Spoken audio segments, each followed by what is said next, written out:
Good morning. This is the morning message for September the 3rd, 2025 here on Following Him, the Disciple Life.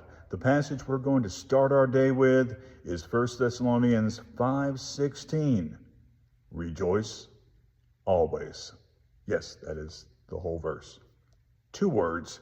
In fact, fun fact, we talk about John 11:35, Jesus wept, being the shortest verse in the Bible. Well, in the New Testament, Jesus wept is actually 3 words, not 2. It literally in the Greek says, wept the Jesus, and it's 16 letters long.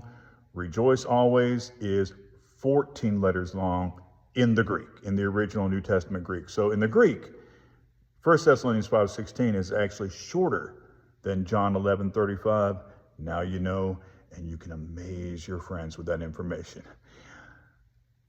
This verse, simple verse, that yes, is part of a much bigger thought. It's not even a complete sentence at that point. The sentence carries on to the next verses, and we're going to talk about those. Very similar thought to what we have with Philippians 4:4. There is a reminder here that we can choose rejoicing.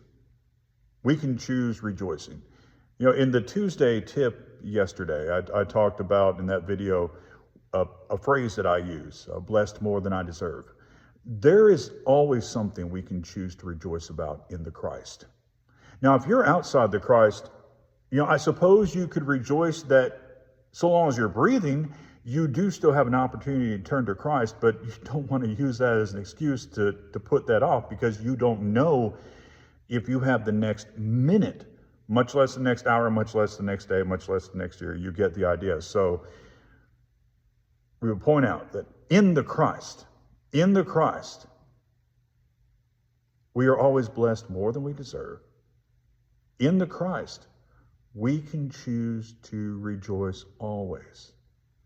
Today, you need to choose joy. I didn't say you need to choose, I need to find things that are just going to make me feel good. That could lead you into some dysfunctional things. No, I didn't say that. I said you need to reach within yourself and choose joy. If somebody asks you how you're doing, you say, blessed more than I deserve. Now, if you're not in Christ yet,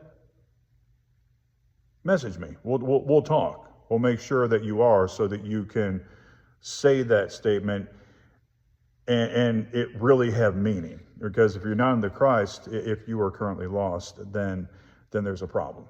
You are headed towards what you deserve. But if you're in the Christ, blessed more than I deserve. When you look at the things in your life, understand that you look at the good things, because there are good things. You know there are good things in your life. When you look at those good things, understand the one whom they ultimately come from. Rejoice always, including today. Shalom.